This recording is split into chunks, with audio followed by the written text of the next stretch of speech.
আসসালামু আলাইকুম রহমতুল্লাহি ওয়াবারাকাতুহু। আলহামদুলিল্লাহ, সকল অবস্থাতে আল্লাহ তাআলার শুকরিয়া আদায় করা জরুরি।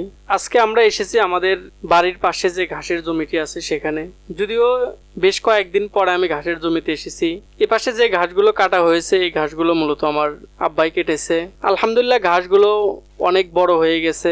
আমি এখন যে ঘাসগুলো কাটতেছি এগুলো হচ্ছে জারাওয়ান হাইব্রিড ঘাস। আর এই ঘাসের সাথে যে ঘাসগুলো আছে এই ঘাসগুলো আমাদের দেশীয় ঘাস।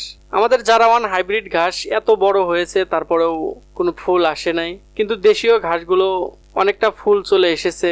এই ঘাসগুলো এত বড় হয়েছে যে আমি দুহাত উঁচু করেও এই ঘাসের মাথা ধরতে পারছি না। এই ঘাস এত বড় হওয়ার পরেও কোনো প্রকারে শক্ত হয় নাই, ঘাসগুলো একদম নরমই আছে।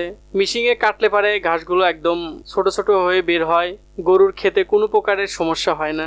যদিও আমরা বড় গরু বিক্রি করে ছোট দুটি বাছুর কিনেছি। আলহামদুলিল্লাহ, আমাদের ঘাসগুলো এত বেশি, আমাদের যে ছোট গরুগুলো আছে সেগুলো খেয়ে শেষ করতে পারছে না।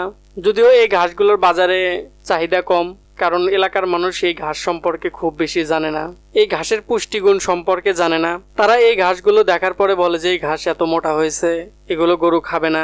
আমাদের সময় স্বল্পতার কারণে আমাদের খামারে গরু আমরা বাড়াতে পারছি না, যেহেতু গরুর জন্য আমরা আলাদাভাবে কোনো শেড করি নাই।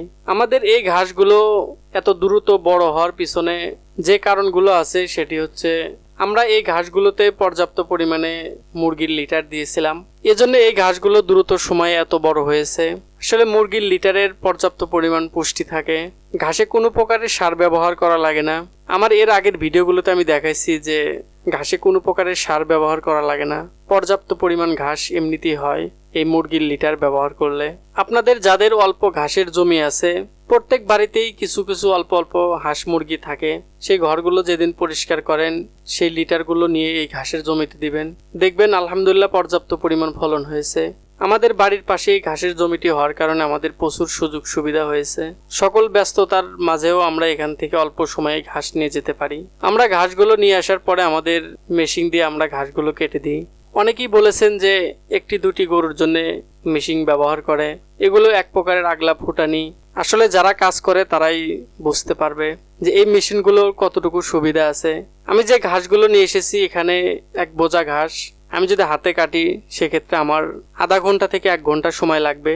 আর এই ঘাসগুলো যেহেতু অনেকটাই মোটা, অল্প অল্প করে কাটতে হবে। আর আমার এই ঘাসগুলো মেশিনে কাটতে সর্বোচ্চ 2.5 থেকে 3 মিনিট সময় লাগে। আমি সপ্তাহে একদিন খ্যার কেটে রাখলে 7 দিন চলে যায়। আমার প্রত্যেক দিন খ্যার কাটতে হয় না হাত দিয়ে। এই মেশিনটা নেওয়ার পরে আমার অনেক সময় বেঁচেছে। এই মেশিনটির দাম খুব বেশি পড়ে নাই, যেহেতু আমার আগে থেকে একটি 2 ঘোড়া একটি মোটর ছিল, আর অল্প টাকা দিয়ে শুধু এই মেশিনটি আমি কিনে নিয়ে এসেছি। আমার পরিশ্রমও অনেক কম করা লাগে এবং সময়ও বাঁচে, ওই সময় আমি অন্যান্য কাজগুলো করতে পারি। যাই হোক, সবাই আমাদের জন্য দোয়া করবেন, আমাদের খামারের জন্য সবাই দোয়া করবেন। আল্লাহ তাআলা যেন আমাদের খামারের মধ্যে বরকত দান করেন। হাসবুনাল্লাহু ওয়া নি'মাল ওয়াকিল। বান্দার জন্য আল্লাহ তাআলাই যথেষ্ট। আসসালামু আলাইকুম ওয়া রাহমাতুল্লাহি ওয়া বারাকাতুহু।